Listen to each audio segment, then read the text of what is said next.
Chapter biology की life processing, इसके next topic पे आज हम बात करेंगे दैट इज सर्कुलेटरी सिस्टम, हमारा जो रक्त संचरण तंत्र है उसके बारे में। कुछ बेसिक सी चीजें पहले हम स्टार्ट करते हैं। ह्यूमन हार्ट के बारे में आप थोड़ा बहुत हो सकता है जानते हैं, थोड़ा बहुत नहीं भी जानते हो। First thing is human heart होता कहाँ पर है। ह्यूमन हार्ट है हमारे लंग्स के बीच में, दोनों लंग्स के बीच में बिल्कुल मिड पे होता है, लेकिन एग्जैक्ट मिड पे नहीं कहा जा सकता बिकॉज 2/3 ये होता है आपके लेफ्ट साइड को और 1/3 आपका ये होता है राइट हैंड साइड को, मीन्स स्लाइटली लेफ्ट को बेंड किया हुआ होता है हमारा human heart. Next thing is इसकी जो लेंथ होती है, लंबाई जो होती है वो आपकी इसकी होती है 5 इंचेस और जो इसकी विड्थ होती है वो अप्रोक्सीमेटली 2.5 इंचेस के अप्रोक्सीमेट। ह्यूमन हार्ट का काम हमें थोड़ा बहुत पता है, ये ब्लड सर्कुलेशन करता है, ये हमें सब हमेशा से पता है। आज हम इसी चीज को थोड़ा सा इलेबोरेट करके देखेंगे क्योंकि आज ये बात कंप्लीट ह्यूमन में, पहले तो ये जो टॉपिक है वो ही है ट्रांसपोर्टेशन, एंड उसमें भी अभी हम ले रहे हैं कि ये जो ट्रांसपोर्ट हो रहा है ये ह्यूमन में कैसे हो रहा है। ऑब्वियसली सारा ट्रांसपोर्ट का काम है वो हमारे ब्लड के थ्रू होता है, तो उसी ब्लड ट्रांसपोर्ट को आज हम अपने इस टॉपिक पे थोड़ा सा डिस्कस करेंगे।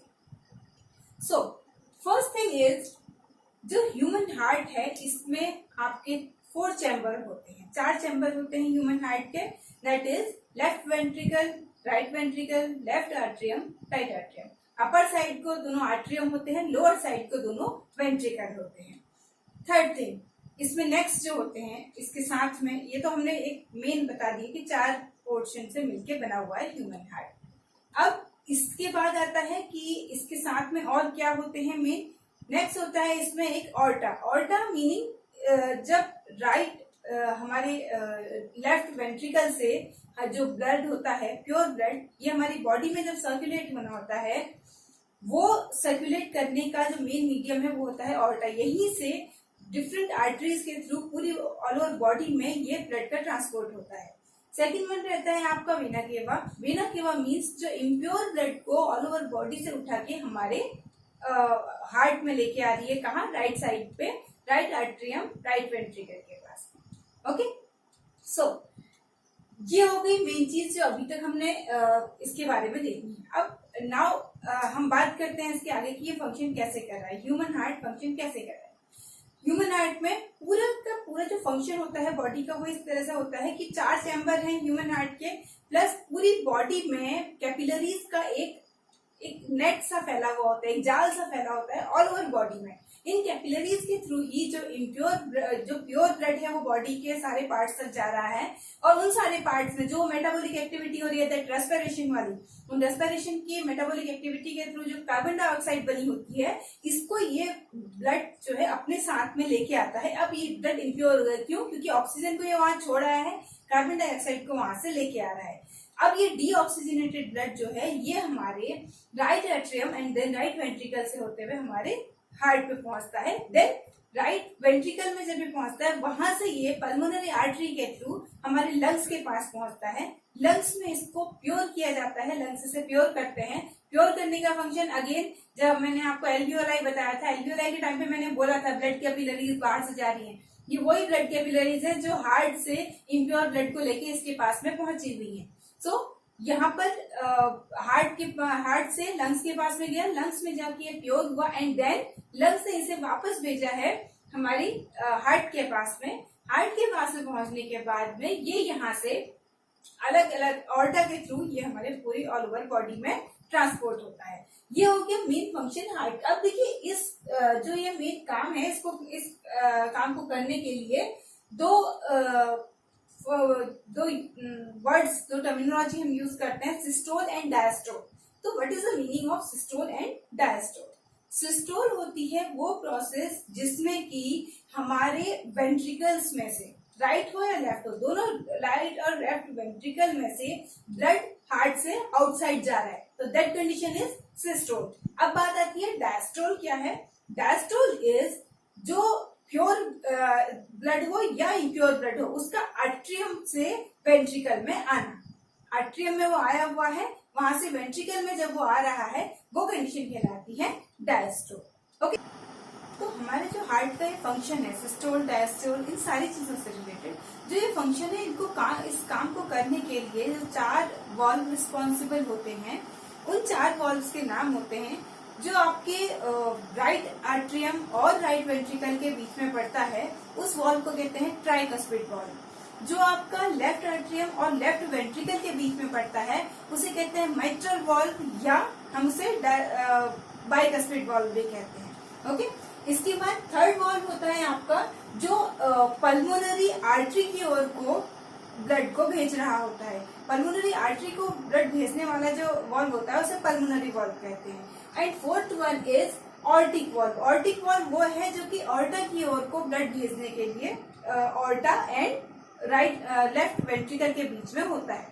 ठीक है, लेफ्ट वेंट्रिकल और ऑर्टा के बीच में होगा ऑर्टिक वॉल्व। इन चारों जो वॉल्व्स होते हैं, इन चारों वॉल्व्स की स्पेशलिटी यह है कि ये वन साइड, सिंगल साइड को ओपन होते हैं, केवल एक साइड को ही ब्लड का फ्लो होने देते हैं, सो दैट कि ब्लड कभी भी अपोजिट डायरेक्शन में ना आ सके। कई बार ऐसा होता है कि हाँ, वो ग्रेविटेशन फोर्स के अपोजिट डायरेक्शन में भी जा रहा है ब्लड, जिस डायरेक्शन में उसे नहीं, मतलब वैसे नॉर्मली वो नहीं जा सकता, प्रेशर डाल के उसे डाला जाता है। तो इस कारण वो जो वॉल्व होते हैं वो सिंगल डायरेक्शन में खुलते हैं। जैसे ही उसे प्रेशर पड़ता है, वॉल्व ओपन होते हैं, ब्लड वहां से बाहर जाता है, तुरंत वॉल्व क्लोज हो जाते हैं।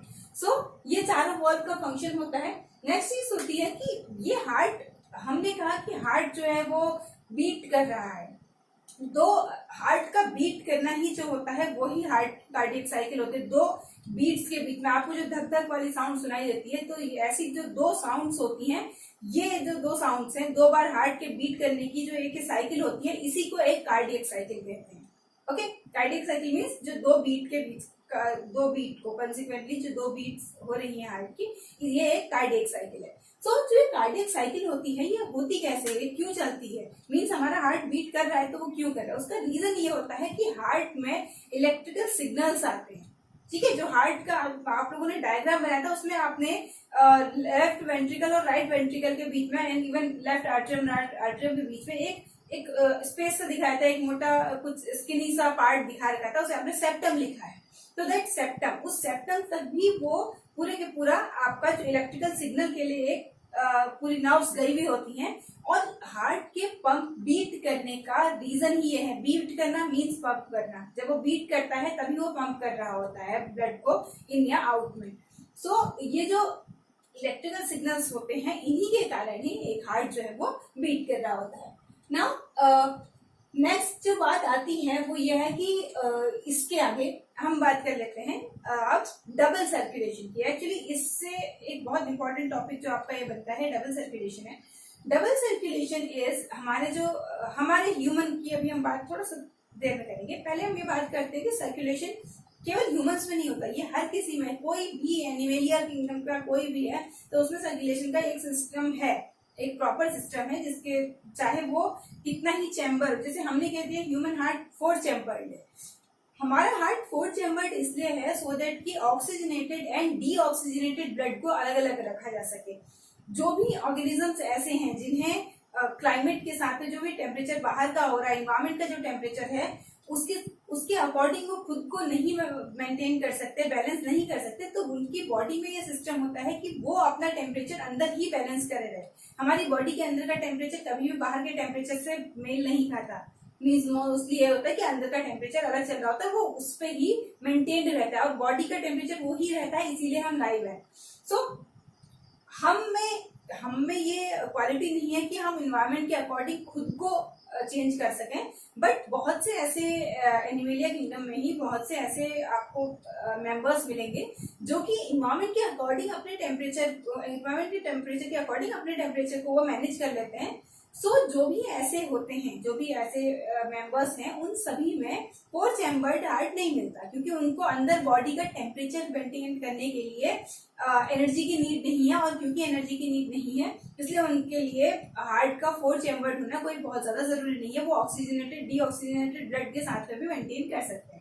सो अगर मैं बात करूं कि ऐसा किस में होता है, तो सबसे पहला केस में आता है आपका एम्फीबियंस का। एम्फीबियन मतलब आप जानते होंगे जो वाटर में भी रह सकते हैं और बाहर भी रह सकते हैं, एम्फीबियंस। तो एम्फीबियंस में जो होता है आपका 3 चैम्बर्ड हार्ट होता है। उसमें ये रहता है कि ऑक्सीजनेटेड डीऑक्सीजनेटेड ब्लड एक जगह में मिक्स भी हो जा रहा है, तो वो तब भी मैनेज कर जाते हैं क्योंकि हाफ ऑक्सीजन तो उसमें मिक्स होती ही है, वो उसके बेस पे ही सर्वाइव कर जाते हैं। अब इससे भी ज्यादा आगे हम आए, फिशेस वगैरह का केस अगर हम देखें, फिशेस में 2 चैम्बर्ड हार्ट होता है। अब फिशेस में 2 चैम्बर्ड हार्ट क्यों होता है? क्योंकि उनके हार्ट का काम केवल एक होता है कि वो डीऑक्सीजनेटेड ब्लड को अपने पास रखता है, उसके बाद वहां से उसे ऑक्सीजनेटेड करने के लिए वो गिल्स के पास भेजता है। सबको पता होगा फिशेज में जो रेस्पिरेशन करने का मेन ऑर्गन है वो गिल्स होते हैं। सो वहां से फिशेज में जो इम्प्योर ब्लड होता है, हार्ट उसे गिल्स के पास भेजता है। गिल्स वही फंक्शन करते हैं जो हमारे अंदर लंग्स कर रहे होते हैं कि वो उसमें ऑक्सीजन मिक्स करते हैं, बट इसके बाद गिल्स वापस उसे हार्ट के पास नहीं भेजते।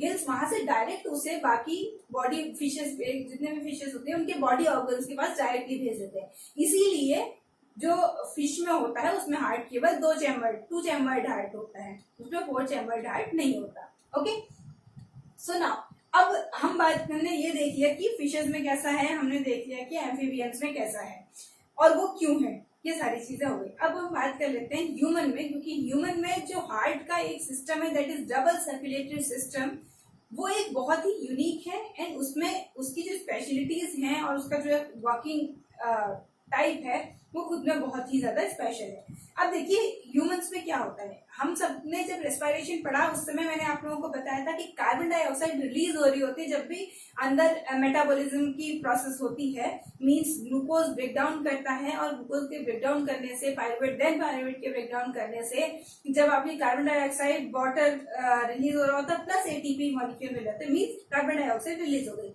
अब कार्बन डाइऑक्साइड हमारी बॉडी के लिए टॉक्सिक है, इट मीन्स कि उसे वहां से बाहर तो निकालना है, तो इसको ह्यूमन हार्ट के सिस्टम के साथ में ये सिस्टम कंबाइन हो जाता है। अब ये सिस्टम कंबाइन कैसे होता है, आप डायग्राम में देख रहे हैं, हार्ट है, ह्यूमन हार्ट है, उसके पास में इतना हम पहली बात कर चुके हैं कि हमारे राइट हैंड साइड पे क्या होगा, हमारे राइट हैंड साइड पे आपका हमेशा जो इम्प्योर ब्लड है वो आएगा राइट हैंड साइड को, ठीक है, राइट हैंड साइड को आ गया इम्प्योर ब्लड, हमारी बॉडी से आ रहा है और ये राइट हैंड साइड पे आ गया, राइट आर्ट्रियम में आया, यहाँ से राइट वेंट्रिकल में आया, राइट वेंट्रिकल में आने के बाद यहाँ से ये ब्लड कहाँ जा रहा है, ये ब्लड जा रहा है आपका हमारे लंग्स के पास में, हमारे फेफड़ों के पास में आ रहा है। लंग्स में जाके एल्वियोलाई का फंक्शन याद करिए, एल्वियोलाई के फंक्शन के साथ से जोड़िए, एल्वियोलाई ने अब ब्लड को प्योर कर दिया, ब्लड प्योर हो गया, अगेन ब्लड कहाँ एंटर करेगा, left atrium then left ventricle. अब देखिए 2 बार ब्लड हार्ट में आ चुका है, हाँ, एक बार इम्प्योर आया था राइट आर्ट्रियम राइट वेंट्रिकल में, दोबारा आ गया है आपका left atrium and left ventricle में।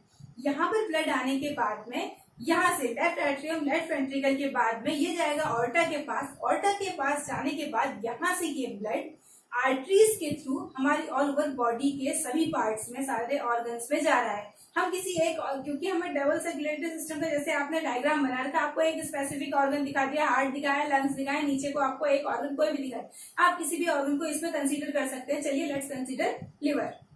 ओके, तो हमने कहा कि वहां से अब जो प्योर ब्लड है वो लिवर के पास में आया है, लिवर के पास में आया और लिवर में भी मेटाबॉलिक एक्टिविटीज हुई है और उसमें भी कार्बन डाइऑक्साइड रिलीज हुई है और उसे भी ऑक्सीजन की नीड है। तो प्योर ब्लड जो है वो वहां पर उस कैपिलरीज के थ्रू पूरे लिवर की सेल्स में फैलेगा और वहां से हर सेल जो है उसको जितना भी ऑक्सीजन की नीड है वो उसमें से ऑक्सीजन लेते जाएगी, प्लस कार्बन डाइऑक्साइड उसे वापस करते जाएगी, क्योंकि जो उसकी उसमें बनी है, उनकी जितने भी ग्लूकोज का ब्रेकडाउन हुआ उसमें जो भी कार्बन डाइऑक्साइड बनी है उसे वो रिलीज कर देगी ब्लड में और ऑक्सीजन ले लेगी। अब ये डीऑक्सीजनेटेड ब्लड कहाँ आएगा, राइट आर्ट्रियम राइट वेंट्रिकल। तो इस तरह से क्या हो गया, आपकी एक साइकिल बन गई इसमें कंप्लीट, जिसमें क्या हो रहा है, एक हमने ह्यूमन हार्ट दिखा दिया और हमने लंग्स दिखा दिया और हमने कोई बॉडी ऑर्गन दिखा दिया, ये कुछ सिंपल फॉर्म में है, वैसे आपको डायग्राम में दिख रहा है, तो हम इसका एक साइकिल दिखा देंगे और आपको इतना याद रहना चाहिए कि कहाँ से कहाँ किसके थ्रू आ रहा है। देखिए एक बहुत कंफ्यूजिंग का टर्म होता है जिसमें मोस्टली बच्चे सबसे ज्यादा कंफ्यूज करते हैं, क्योंकि हम एक बार कह रहे होते हैं कि आर्टरीज के थ्रू ब्लड, जो प्योर ब्लड है वो बॉडी ऑर्गन्स में जा रहा है, एक बार हमने कहा आर्टरी, ठीक है, दूसरी बार हम कह रहे हैं पल्मोनरी आर्टरी के थ्रू इम्प्योर ब्लड जा रहा है। तो वो कैसे होता है, देखिए वो ऐसे है कि आर्टरीज हुई यहाँ पर जो हार्ट से नीचे की ओर को ब्लड को बॉडी ऑर्गन्स की ओर को, किसी भी बॉडी और ब्रेन तक भी ऊपर भी ले जा रही है, ब्रेन पे भी जा रही है, नीचे सारे बॉडी ऑर्गन्स पे भी ले रही है, यहाँ ला रही है प्योर ब्लड आर्टरी। अब यहाँ पर से इस साइड से इम्प्योर ब्लड जो है, वेन्स जो है वो क्या कर रही है, इम्प्योर ब्लड लेके जा रही है कहाँ, हार्ट के पास में। हार्ट के पास में जब ले गई, यहाँ से हार्ट के पास में से, हार्ट में भी कहाँ से, हार्ट में राइट वेंट्रिकल से ब्लड जा रहा है किसके पास, राइट वेंट्रिकल है नीचे की ओर, यहाँ राइट वेंट्रिकल से ये ब्लड जो है ये जाएगा पल्मोनरी आर्टरी के थ्रू,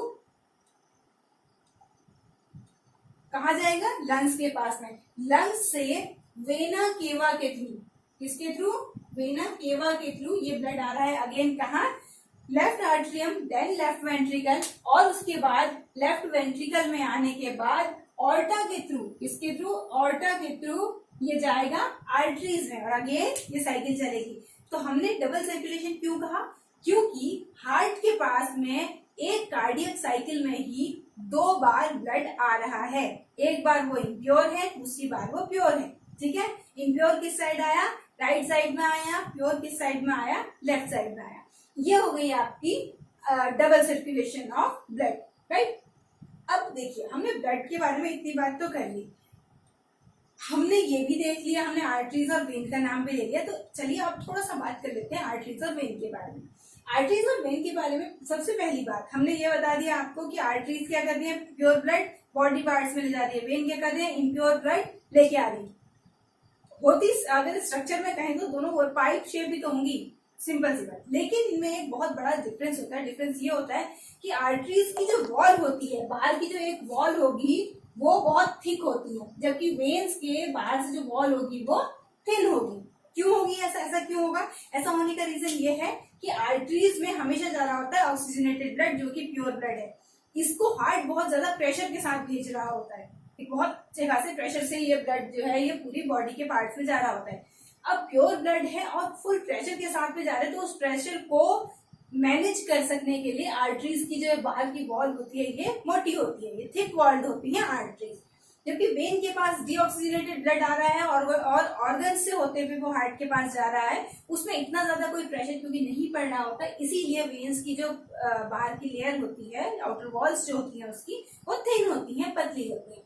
सेम चीज रहती है हमारे जब हमने वेंट्रिकल कहा, वेंट्रिकल के साथ भी यही चीज होती है। आपने आर्ट्रियम और वेंट्रिकल जब बनाया है हार्ट का स्ट्रक्चर बनाने में, आपने आर्ट्रियम के बाहर की साइड को जो लेयर दिखाई है वो पतली दिखाई होगी, वेंट्रिकल की साइड देखिए आपने मोटी मोटी सी लेयर दिखाई है, नीचे की साइड को आपने चौड़ा चौड़ा सा दिखा रखी है लेयर।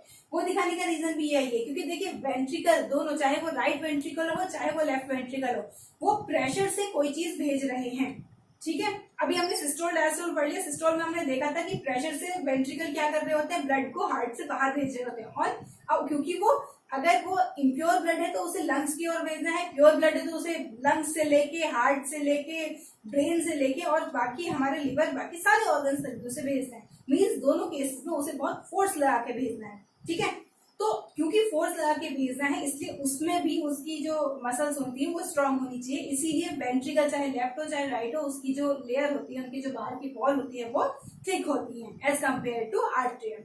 ये हो गई पहली बात हमारी ब्लड वेसल्स की। सेकंड चीज हम कहते हैं कि देखिए जैसे हम बाहर देख रहे हैं अपनी स्किन में, बहुत बार हमें अपनी स्किन में कुछ ऐसा लगता है कि डेड स्किन हो रही है, तो अंदर भी तो कभी ऐसा कुछ होता होगा, कुछ रप्चर होती होंगी, तो उनको कौन मेंटेन करता है हमारी बॉडी में, वो कौन सेल्स हैं जो कि हमारी बॉडी के मेंटेनेंस का काम कर रही है, उन सेल्स को कहते हैं प्लेटलेट्स। आपने और कुछ नहीं तो आजकल न्यूज़पेपर में डेंगू के बारे में जितनी ज्यादा न्यूज़ेस आती है उसके साथ में प्लेटलेट वर्ड जरूर जुड़ा हुआ आता है। तो प्लेटलेट्स का काम ही यह होता है कि वो मेंटेनेंस करती है। कहीं पर भी अगर कोई खुला घाव होता है, कोई चोट होती है, तो उसमें सबसे पहले जाके एक रोकने का काम ये प्लेटलेट्स जो होती है वही करती है, एक सेल का एक पूरी लेयर जैसी बना देती है सो दैट की ब्लड जो है वो बह न सके।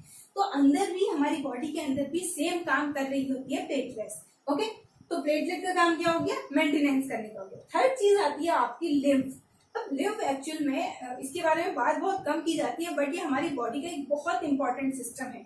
और लिम्फेटिक सिस्टम की स्पेशलिटी ये है कि ये कंप्लीट हमारे, जैसे हमारी ब्लड कैपिलरीज, ब्लड का पूरा सिस्टम जाता है, वैसे ही सेम वे में बिल्कुल बराबर में चल के रहा होता है आपका लिम्फेटिक सिस्टम। अब लिम्फेटिक सिस्टम की स्पेशलिटी क्या है, देखिए ब्लड इसमें और ब्लड में थोड़ी सा ही डिफरेंस है। डिफरेंस सबसे बड़ा ये है कि इसमें आरबीसीज नहीं होती, मीन्स इसमें कोई भी आपको रेड कलर का ब्लड नहीं मिलेगा, बट ब्लड से ही कुछ प्लाज्मा, कुछ प्रोटीन्स और कुछ ब्लड सेल्स यहाँ आ जाती है। और वो ब्लड सेल्स कौन सी होती है, डब्ल्यूबीसी होती है, ठीक है।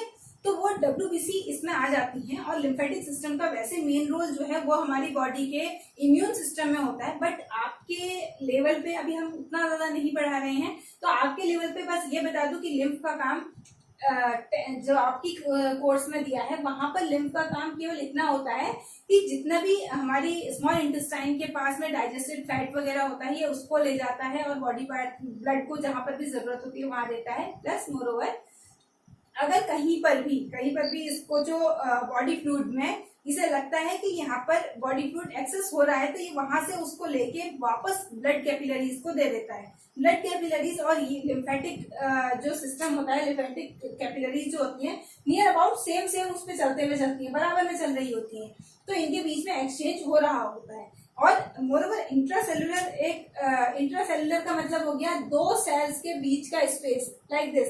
तो इन दो सेल्स के बीच का जो ये स्पेस है, दो सेल्स के बीच का स्पेस, वो क्या रहता है, इंट्रासेलुलर स्पेस। इसमें भी जो फ्लूइड होता है उसमें ऐसा होता है कि मैक्सिमम जो कुछ पोर्शन एक्स्ट्रा हो गया होता है इंट्रासेलुलर स्पेस में, कुछ प्रोटीन्स वगैरह कुछ भी चीजें एक्स्ट्रा अगर बच गई होती है, वो हमारी बॉडी ये काम किया लेकिन सेल ने उन्हें अंदर नहीं ले रखा है, तो ये उसको ले जाके दोबारा से ब्लड वेन्स में डाल देती है, ठीक है। तो ये काम हो गया आपका लिम्फेटिक सिस्टम का।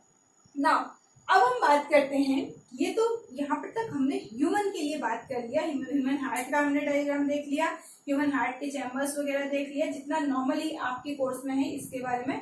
ब्लड प्लस इसके साथ में जो हमारा डबल सर्कुलेशन है वो देख लिया, और कौन कौन से इसके साथ में हमारे ब्लड वेसल्स के बारे में देख लिया। अब हम बात करते हैं कि प्लांट में भी तो सेम सिस्टम होता है, प्लांट में भी तो कुछ सर्कुलेशन हो रहा है, ऑल्दो उनके पास ब्लड नहीं है बट उनमें भी कुछ सर्कुलेशन तो हो रहा है, किसी चीज का तो सर्कुलेशन हो रहा है। तो अब हम जो आगे बढ़ेंगे वो हमारा प्लांट में सर्कुलेशन कैसे हो रहा है और कौन कर रहा है इसके बारे में बात करें। सो प्लांट में दो बार होता है सर्कुलेशन, एक तो होता है जो जाइलम के थ्रू हो रहा होता है, मतलब रॉ मटेरियल को रूट से पहुंचाना है लीव्स तक, जहां पर किचन ऑफ द सेल कहते हैं हमारे क्लोरोप्लास्ट को। तो क्लोरोप्लास्ट के पास में जब हमने ये पहुंचाना है, जो भी हमारा रॉ मटेरियल है उसे पहुंचाना है, तो इस वाले जो फंक्शन है इसको कौन कर रहा है, जाइलम कर रहा है। इस जाइलम इसे कैसे करता है, दो तरीके होते हैं जाइलम के, जो कि वो सॉइल से वाटर प्लस मिनरल्स दो चीजों को वो पत्तियों तक पहुंचा सके। वो तरीका क्या होता है, जो पहला तरीका होता है वो क्या करता है कि जितने भी सॉइल में उसके मिनरल्स होते हैं उन मिनरल्स को वो एक्टिव ट्रांसपोर्ट के थ्रू वो अंदर ले लेता है। एक्टिव ट्रांसपोर्ट मैंने आप लोग को बताया है थोड़ा बहुत, अगर किसी को याद हो तो, कि जिसमें एनर्जी की रिक्वायरमेंट होती है, जिसमें एनर्जी लग के मैं कोई ट्रांसपोर्ट जब हो रहा है तो उसे हम एक्टिव ट्रांसपोर्ट कहते हैं। इसमें energy currency of the cell, जो हमने अभी रेस्पिरेशन में पढ़ा था, एटीपी जनरेट हुए थे, वो एटीपी यूज होते हैं यहाँ पर, तब जाके मिनरल्स किसी सेल के अंदर आ पाते हैं, मीन्स की वो रूट्स के अंदर आ पा रहे हैं। ओके, तो ये हो गया आपका एक्टिव ट्रांसपोर्ट, जिसमें जो रूट्स कर रही है। जैसे ही मिनरल्स अंदर आते हैं, इसके तुरंत बाद क्या होता है कि पैसिवली, अब पैसिव ट्रांसपोर्ट जिसमें एनर्जी नहीं लगती है, वाटर ऑटोमेटिकली अंदर आ जाता है। इसके लिए जो मेन रिस्पॉन्सिबल रीजन होता है वो आपने ऑस्मोसिस पढ़ी थी।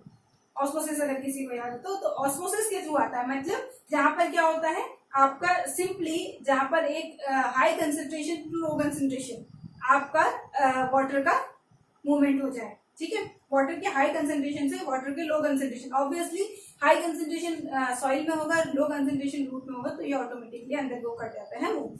ओके, तो ये हो गया आपका पैसिव ट्रांसपोर्ट।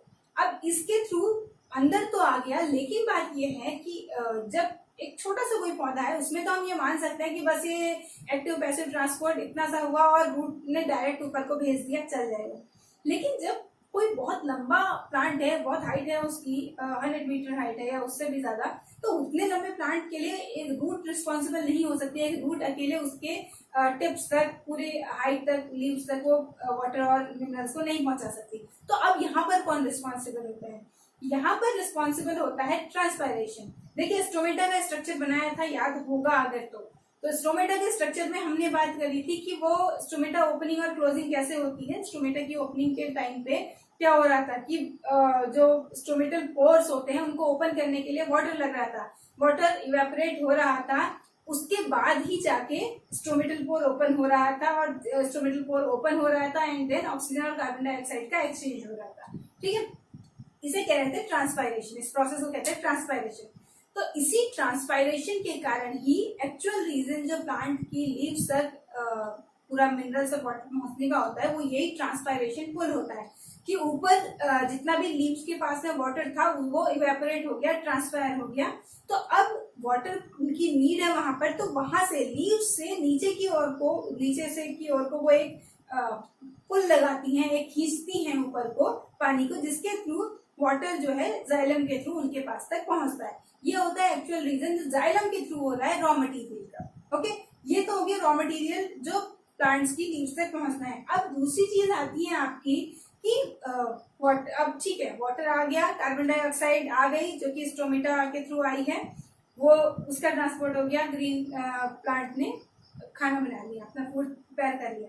अब जो ये फूड प्रिपेयर हुआ है इसे डिस्ट्रीब्यूट करना होता है। देखिए कभी भी जो वो फूड रहेगा वो केवल लीव्स के पास तो नहीं रहेगा, वो ऑब्वियसली बात है प्लांट के डिफरेंट डिफरेंट पार्ट में जा रहा है। तो अब वो प्लांट के डिफरेंट डिफरेंट पार्ट में कैसे जा रहा है, इसके जाने का तरीका ये होता है फ्लोएम।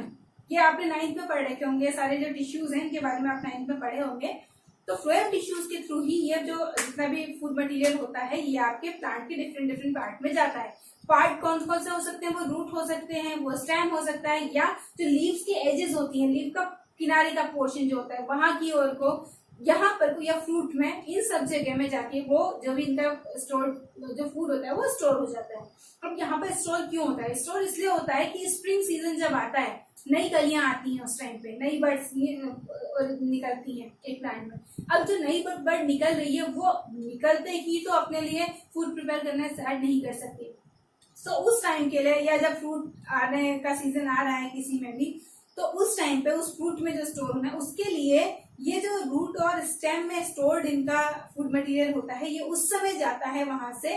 अगेन फ्लोएम ही ये काम कर रहा होता है, वहां से फ्लोएम उसको कहाँ लेके जाके देगा, जो नई ओरिजिनेट हो रही है बर्ड उनके पास में, या जो फ्रूट बन रहा है उसके पास में देने का काम कौन करेगा, फ्लोएम करेगा। अब जो फ्लोएम काम करता है, फ्लोएम को काम करने के लिए, क्योंकि देखिए जाइलम कर रहा है वो यूनिडायरेक्शनल काम है, एक डायरेक्शन में हो रहा है, नीचे से ऊपर की ओर को उसने पहुंचा देना है। दो चीजें वो काम कर रही हैं, या तो रूट से लगने वाला प्रेशर या ट्रांसपायरेशन पुल, दोनों मिलके वो काम कर ले रही है। उसमें और हमें कोई एनर्जी की के सोर्स की जरूरत नहीं होती है। बट फ्लोएम का काम होता है मल्टी डायरेक्शनल, उसको प्लांट के हर पार्ट तक उस फूड को पहुंचाना है। सो क्योंकि उसे प्लांट के हर पार्ट तक उस फूड को पहुंचाना होता है, इसीलिए फ्लोएम का हमेशा ये रहता है कि उसको अपना काम करने के लिए एटीपी की नीड होती है। तो ये एटीपी की नीड पूरी करता है, जो इनका स्टोर्ड फूड होता है उसी का ब्रेक डाउन होता है, अगेन उससे एटीपी जनरेट होते हैं, और उस एटीपी का यूज करके ही फ्लोएम एनर्जी लगा के उस जो फूड है उसको अलग अलग डायरेक्शन में सबके पास में भेज रहा होता है। ठीक है, और उस जो फ्लोएम का काम होता है उसमें हेल्प करती हैं आपकी companion cell and sieve tubes. ठीक है, तो ये काम हो गया आपका प्लांट में कैसे सर्कुलेशन का काम हो रहा है। सो प्लांट एंड एनिमल के साथ में आपका सर्कुलेशन वाला जो टॉपिक है ये कंप्लीट हो गया। आई होप इससे इसके बारे में जितना भी मैं समझा सकती थी मैंने अपनी ओर से ट्राई किया है। अगर आपको कहीं पर भी कोई कंफ्यूजन हो, you are free to ask, please ask. Okay, so अभी के लिए बस इतना ही, और नेक्स्ट जो हमारी इसमें जब वो बचा है, टॉपिक बचा है एक्सक्रीटरी सिस्टम हमारा, उसके बारे में हम अपनी नेक्स्ट क्लास में बात करेंगे। Till then stay home, stay safe and continue reading. Have a good day.